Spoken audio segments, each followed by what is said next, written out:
Ahora vamos a hablar un poco sobre el cambio climático. Se llama Klimatförändringar en sueco. Abordaremos cómo se originan los cambios climáticos y cómo nosotros, los seres humanos, hemos afectado el clima.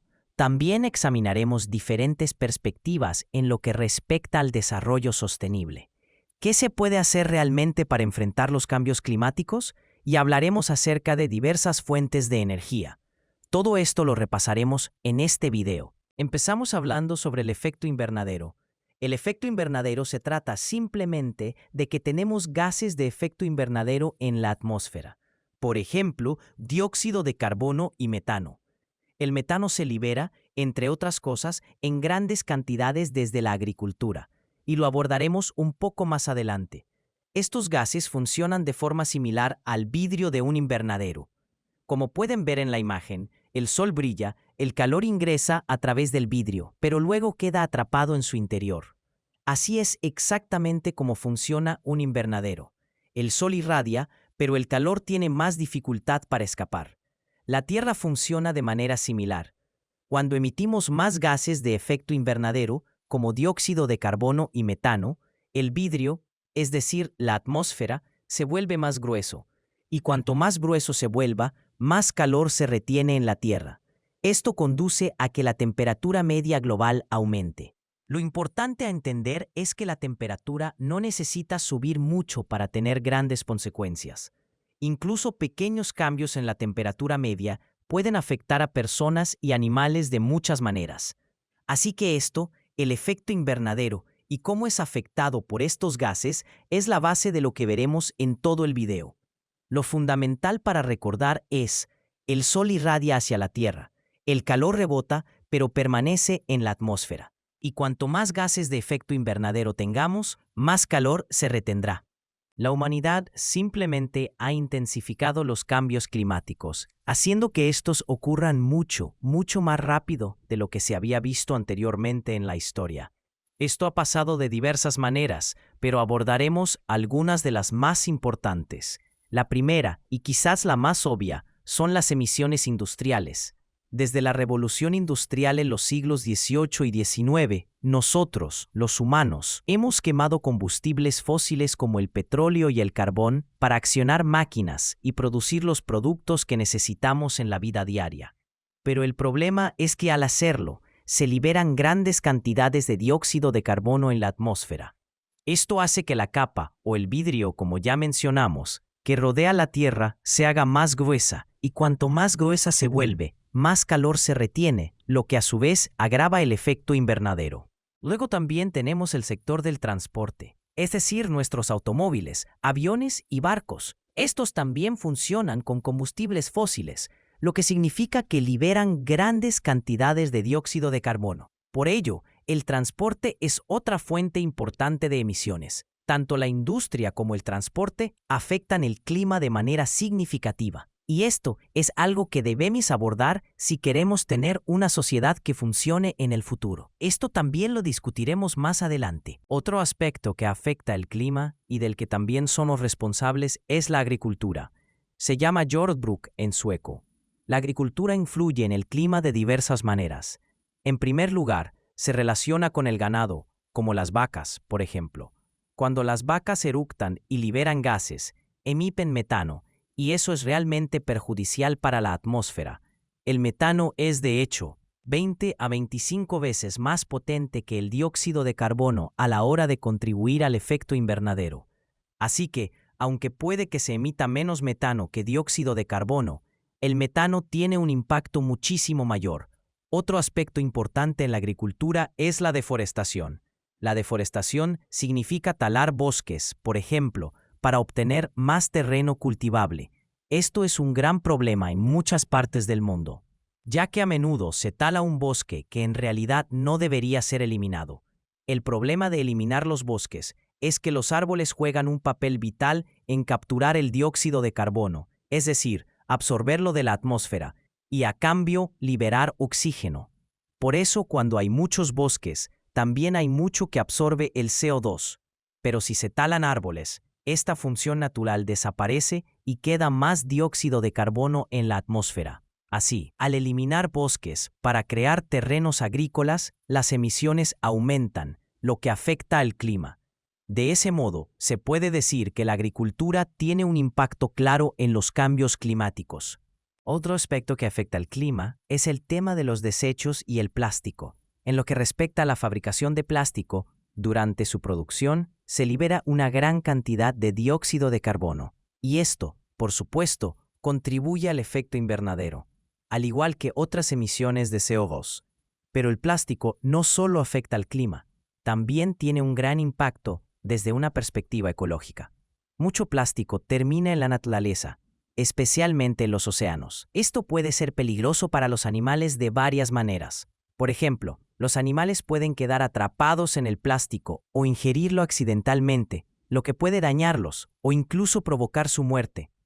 Cuando el plástico llega a la naturaleza, de esta forma, interfiere con la biodiversidad, es decir, liberamos desechos en entornos donde no pertenecen, y eso afecta tanto a animales como a plantas y, a la larga, también a los seres humanos. Así, el plástico y los desechos son una parte importante del problema cuando hablamos sobre el clima y el desarrollo sostenible.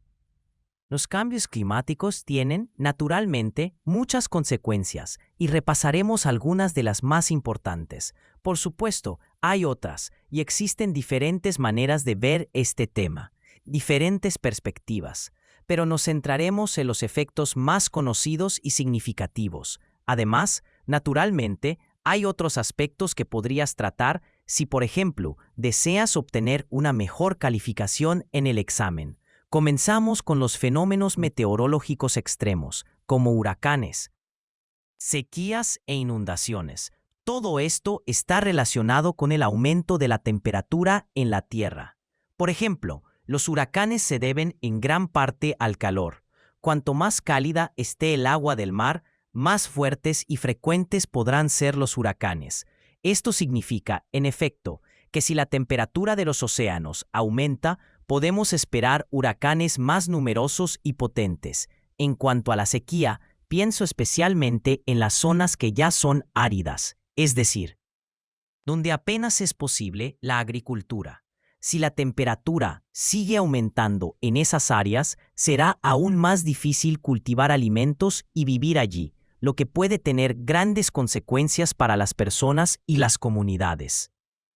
Esto, por supuesto, puede volverse realmente complicado. ¿Qué sucede, por ejemplo, si se vuelve difícil cultivar alimentos? Pues las personas se ven afectadas de forma directa. Esto puede llevar a la aparición de refugiados climáticos, es decir, personas que se ven obligadas a abandonar sus hogares porque simplemente ya no pueden subsistir o porque resulta difícil conseguir alimentos. Cuando se vuelve tan complicado vivir en ciertas zonas, la gente empezará a desplazarse hacia lugares donde los cambios climáticos no impacten tan severamente, donde aún sea posible vivir y cultivar. Esto puede generar grandes desafíos sociales. Otra consecuencia es el aumento del nivel del mar. Cuando la temperatura sube, los hielos se derriten, especialmente en los polos, y eso hace que el nivel del mar aumente. Esto es una amenaza directa para las ciudades que se encuentran en zonas bajas y cercanas a la costa. También incrementa el riesgo de inundaciones, como pueden ver en la imagen de abajo. Así que no solo la sequía cerca del Ecuador o en las regiones subtropicales crea problemas. Todo está conectado. La sequía puede llevar a la escasez de alimentos y a la migración, mientras que el aumento del nivel del mar afecta a otras partes del mundo. Además, podemos experimentar grandes cambios en los ecosistemas. Los animales y la naturaleza se ven fuertemente afectados por los cambios climáticos. Por ejemplo, si se derriten los hielos, animales como los osos polares, pero también otras especies adaptadas a un determinado clima, se ven afectados. Y si los cambios ocurren demasiado rápido, no todas las especies tienen tiempo de adaptarse. En el peor de los casos, algunas especies pueden reducirse drásticamente o incluso extinguirse. Y dado que nosotros, los humanos, también somos parte de la naturaleza, parte del ecosistema, esto también nos afecta a nosotros. Si algunas especies animales desaparecen, puede que ello tenga consecuencias para los seres humanos. Ahora nos adentramos un poco más en las soluciones, es decir, en lo que se puede hacer al respecto y en cómo se pueden abordar los cambios climáticos desde diversas perspectivas. Comenzamos hablando sobre el concepto de desarrollo sostenible. El desarrollo sostenible suele significar que la sociedad puede desarrollarse y crecer, pero de una manera sostenible, es decir, sin destruir el medio ambiente o la naturaleza. Se trata de pensar a largo plazo. Y existen varias perspectivas sobre cómo una sociedad puede ser sostenible y qué se entiende por sostenibilidad. Abordaremos tres perspectivas, y la primera es la sostenibilidad social. La sostenibilidad social se centra en las personas. Se trata de que todos puedan vivir bien. Por ejemplo, que todos tengan suficiente para comer y acceso a los alimentos. Se considera que una sociedad es socialmente sostenible si se cumplen las necesidades básicas y los derechos fundamentales de las personas, sin que ello se haga a costa del medio ambiente. También se trata de la igualdad y los derechos humanos, y aunque puede que no parezca directamente una cuestión medioambiental, está estrechamente ligada, ya que los cambios climáticos afectan a las personas de manera diversa, dependiendo, por ejemplo, del género, el origen o el lugar en el mundo donde se viva. Una persona nacida en una zona pobre, donde los cambios climáticos impactan severamente, se ve afectada mucho más que alguien que vive en un país rico y con más recursos. La segunda perspectiva que vamos a abordar es la sostenibilidad económica. Aquí el dinero y la economía están en el centro. No se focaliza tanto en las personas como en la perspectiva social. Un aspecto importante de esta perspectiva es el consumo, es decir, lo que las personas compran y utilizan. Se sostiene que no debemos consumir de manera que dañemos el medio ambiente. Nuestras economías deben estar estructuradas de modo que funcionen a largo plazo, sin contribuir a los cambios climáticos. Por ejemplo, esto puede implicar que no compremos automóviles que funcionen con gasolina, sino que optemos por vehículos eléctricos u otras alternativas más ecológicas. También puede tratarse de reutilizar objetos, comprar de segunda mano o elegir productos fabricados de forma sostenible. Es decir, la economía debe organizarse para que no dañe el clima. Quizás ahora empiecen a pensar en cómo pueden ser las soluciones según la perspectiva que se adopte, lo cual es muy útil para reflexionar, por ejemplo, antes de un examen. Si se aborda la cuestión climática desde la sostenibilidad social, quizás se piense que la ONU u otras organizaciones deben asegurar que las personas tengan garantizados sus derechos y ofrecer apoyo si sufren gravemente por los cambios climáticos. Por otro lado, si se mira la cuestión desde la sostenibilidad económica, la solución podría ser gravar los automóviles que emiten grandes cantidades de dióxido de carbono. Así se intenta regular el consumo y la economía para disminuir el impacto ambiental. Por ello, es bueno poder ver la cuestión climática desde distintos ángulos y utilizar las diversas perspectivas para argumentar de manera más matizada. La tercera perspectiva que examinaremos es la sostenibilidad ecológica. Aquí el énfasis está mucho más en el medio ambiente que en las otras dos perspectivas. La sostenibilidad ecológica se ocupa de que la naturaleza y el entorno no sean tóxicos ni dañinos, ni para los animales ni para las personas. Por ejemplo, se trata de que las fábricas no liberen sustancias o gases peligrosos que puedan perjudicar el entorno. También se trata de preservar la biodiversidad, es decir, de que no destruyamos los hábitats de los animales y plantas que ya existen en un lugar. El objetivo es que las especies no disminuyan o se extingan, sino que se conserve una vida animal y natural rica y variada. Por ejemplo, si un político adopta una perspectiva de sostenibilidad ecológica, quizá opte por anteponer el medio ambiente y los animales e incluso se oponga a talar un bosque concreto, precisamente porque ello afectaría negativamente a la fauna local. Así, estas tres perspectivas intentan abordar los problemas climáticos desde distintos enfoques.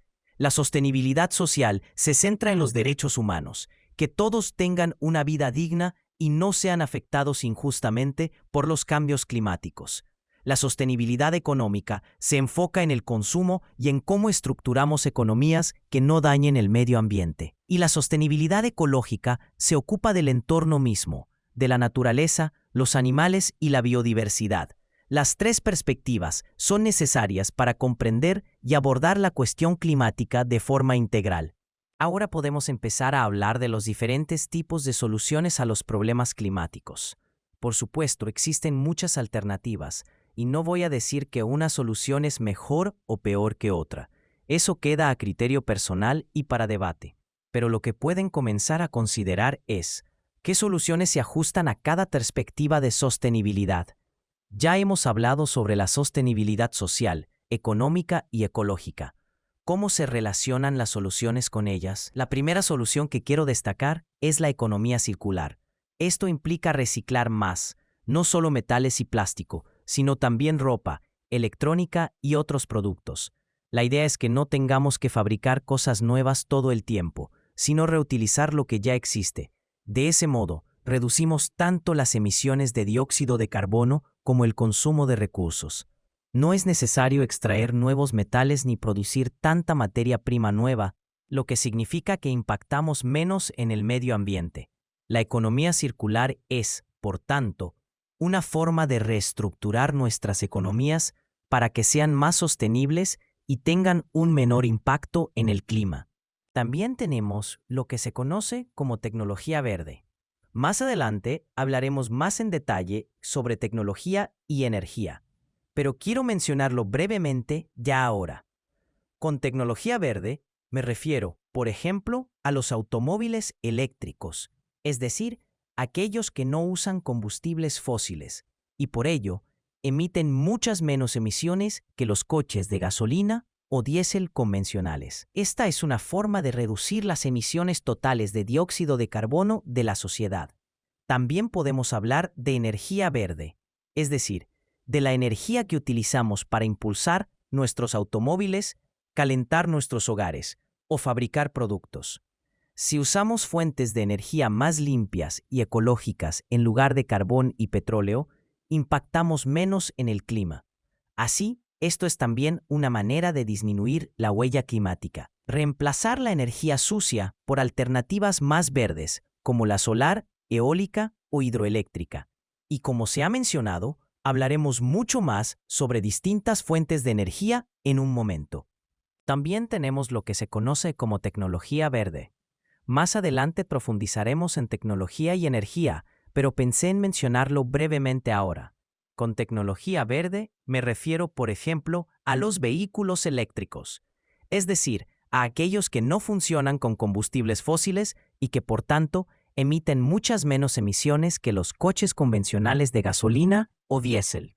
Es una forma de reducir las emisiones totales de dióxido de carbono en la sociedad. Otra parte importante es la energía verde, es decir, la energía que utilizamos para, por ejemplo, fabricar productos, calentar nuestros hogares o hacer funcionar nuestros vehículos. Si dicha energía proviene de fuentes renovables como el viento, el sol o el agua, impacta mucho menos en el clima que la energía proveniente del carbón o del petróleo. Por eso, la tecnología verde y la energía verde son dos formas de disminuir el impacto climático. Se trata, en definitiva, de reemplazar lo que hacemos hoy, que emite grandes cantidades de dióxido de carbono, por soluciones más inteligentes y sostenibles. Como se ha dicho, hablaremos más sobre energía en breve. También existe lo que se denomina justicia climática. Aquí se aborda el tema desde una perspectiva global. La idea de la justicia climática es que los países que han contribuido más a los cambios climáticos, es decir, aquellos que históricamente han emitido la mayor cantidad de gases de efecto invernadero, deberían asumir la mayor responsabilidad para resolver los problemas. Esto se aplica, por ejemplo, a países de Europa y Norteamérica, e incluso a China, que en los últimos tiempos se ha convertido en uno de los mayores emisores. Al mismo tiempo, no suele ser que estos países sean los más afectados por los cambios climáticos. Por el contrario, son a menudo los países más pobres, que quizás ni siquiera han emitido tanto dióxido de carbono, los que sufren más. Pueden tener economías más débiles, infraestructuras deficientes y menos capacidad para protegerse contra la sequía, inundaciones u otros efectos del cambio climático. Por ello, muchos sostienen que los países ricos que han contribuido a causar estos problemas también tienen la responsabilidad de reducir sus propias emisiones y ayudar a los países afectados.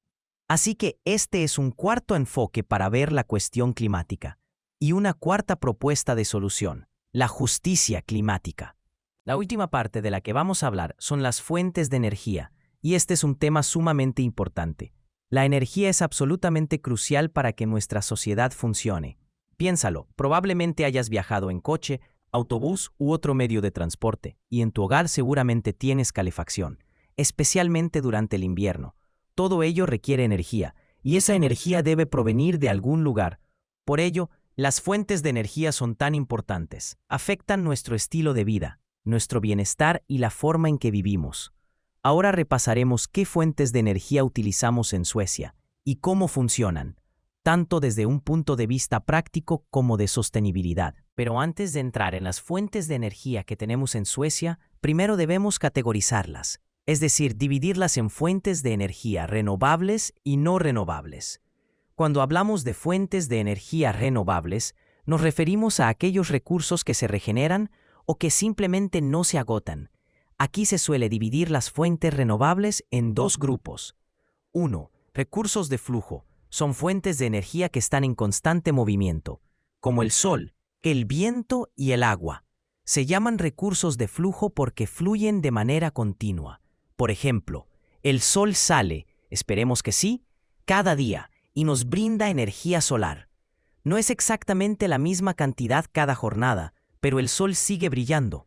Además, en algún lugar siempre sopla el viento y el agua fluye de forma constante por ríos y arroyos, y eso podemos aprovecharlo. 2. Recursos de fondo. A estos se les incluye, por ejemplo, los biocombustibles como la leña, astillas, pellets y otros combustibles derivados de plantas y material orgánico. Toman más tiempo en producirse que los recursos de flujo, ya que primero deben crecer, pero dado que se regeneran, se consideran renovables.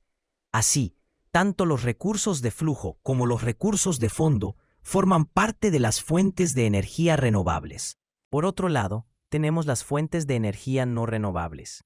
A estas se les incluye principalmente el petróleo, el carbón y el gas natural.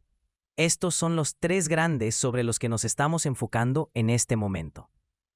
Lo que caracteriza a las fuentes de energía no renovables es que se agotan, o mejor dicho, tardan tanto en regenerarse que los humanos no podemos esperar por ello. Puede llevar millones de años formar nuevo petróleo o carbón, y por ello se dice que no son renovables. Así, el petróleo, el carbón y el gas natural son todos ejemplos de combustibles fósiles de los que no podemos depender a largo plazo. Además, tenemos la energía nuclear, la cual es un poco difícil de encasillar. Generalmente, no se considera renovable, ya que el uranio utilizado en los reactores es un recurso limitado. Pero a diferencia de los combustibles fósiles, la energía nuclear no emite grandes cantidades de dióxido de carbono. En breve profundizaremos más en las ventajas y desventajas de la energía nuclear, así que mantengan esa idea en mente. Si comenzamos con la energía solar, una ventaja clara es que no se emiten gases de efecto invernadero cuando se utiliza, lo cual, por supuesto, es muy bueno para el clima, pero también existen ciertos desafíos.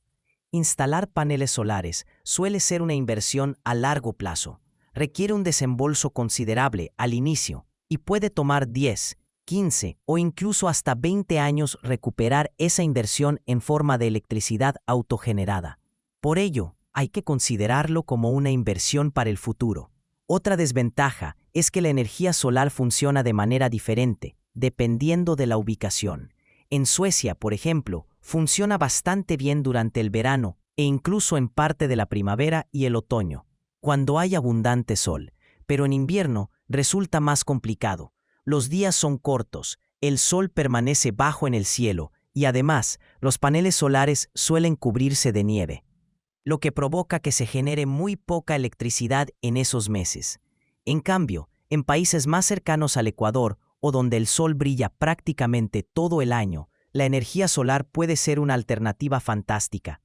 Por ejemplo, en algunas zonas de China se ha apostado fuertemente por los paneles solares. De hecho, resulta mucho más económico invertir en paneles solares que construir una planta nuclear o una gran central de carbón.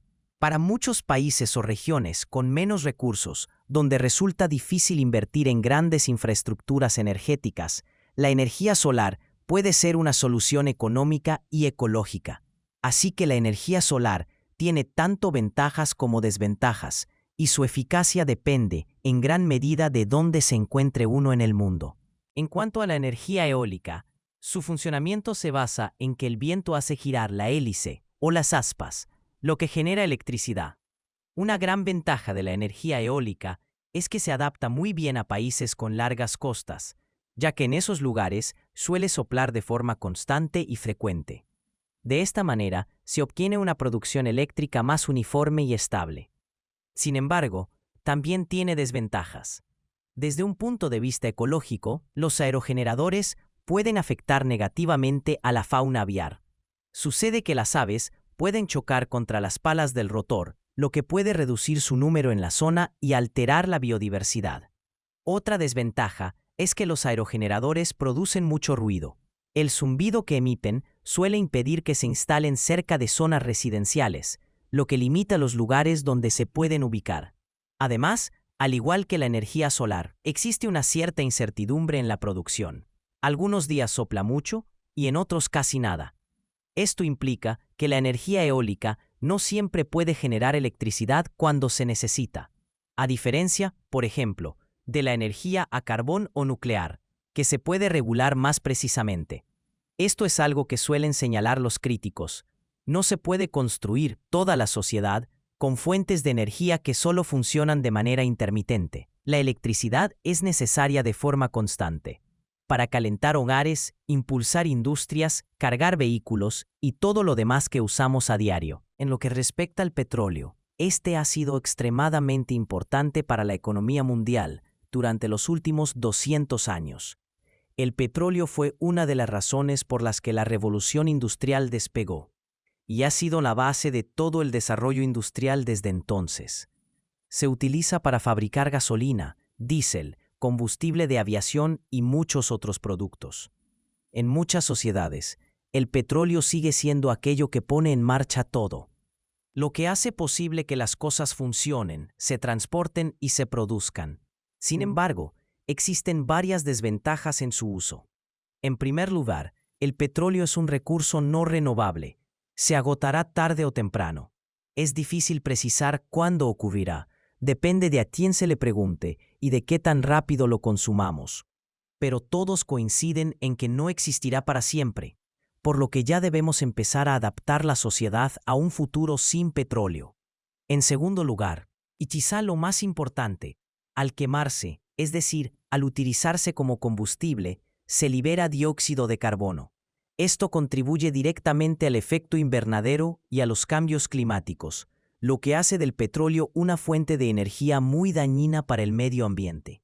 No obstante, hay una ventaja: el petróleo es muy confiable. Si cuentas con petróleo, sabes que obtendrás energía. Por ello, aún hoy sigue utilizándose en grandes cantidades. Es estable y fácil de almacenar y transportar, a diferencia de la energía solar y eólica, que dependen del clima y del ritmo natural. Pero, como se ha dicho, debemos empezar a alejarnos del petróleo si queremos un futuro sostenible. También hablaremos sobre la energía nuclear. En Suecia, esta es muy importante.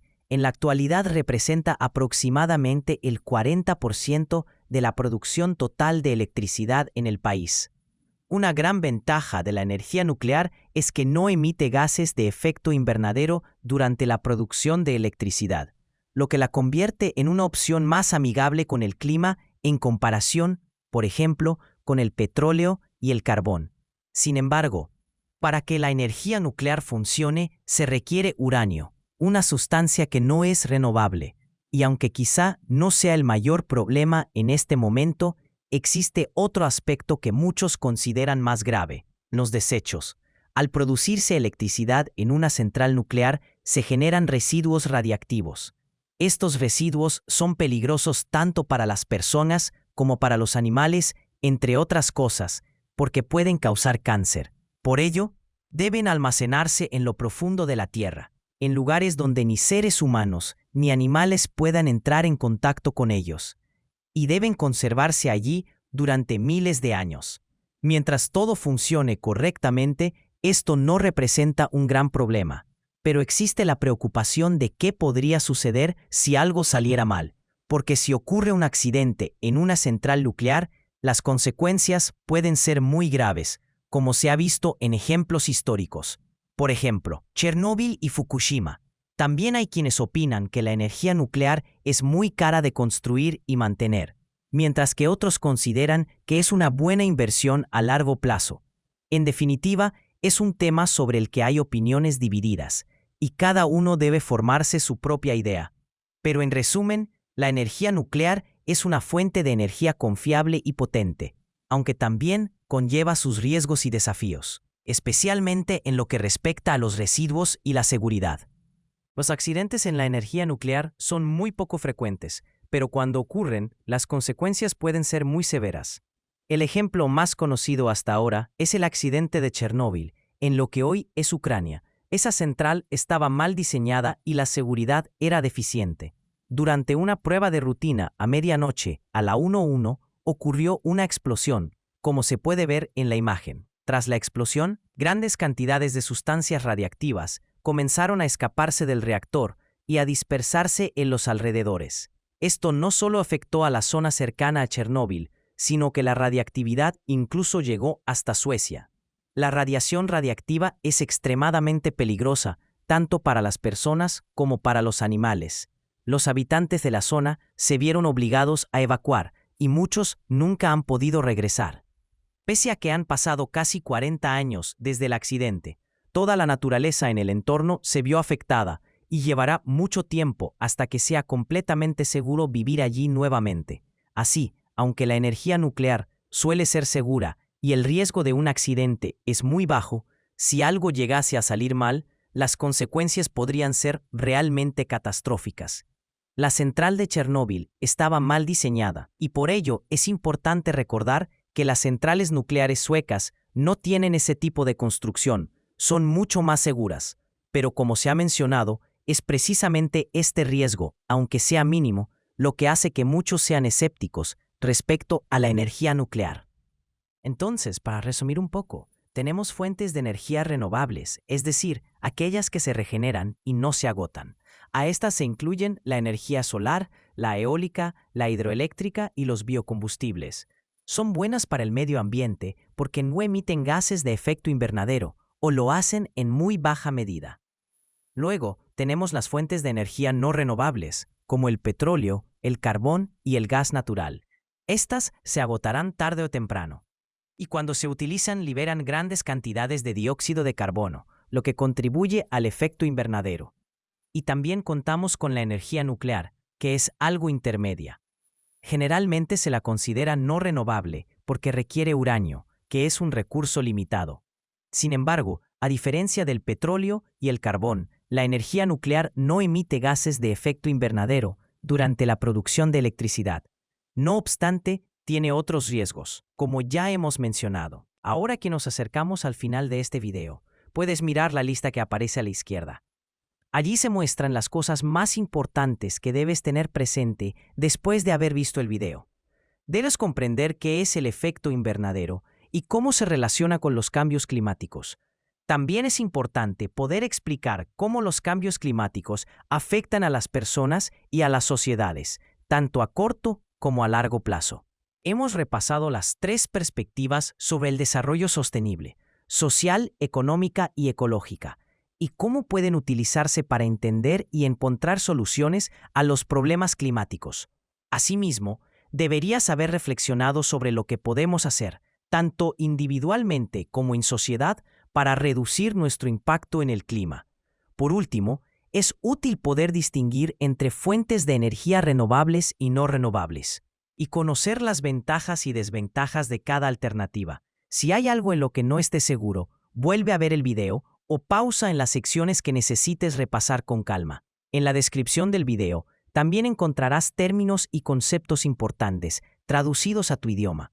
Gracias por haber visto el video. Y si deseas pasar al siguiente, puedes hacer clic en la parte superior.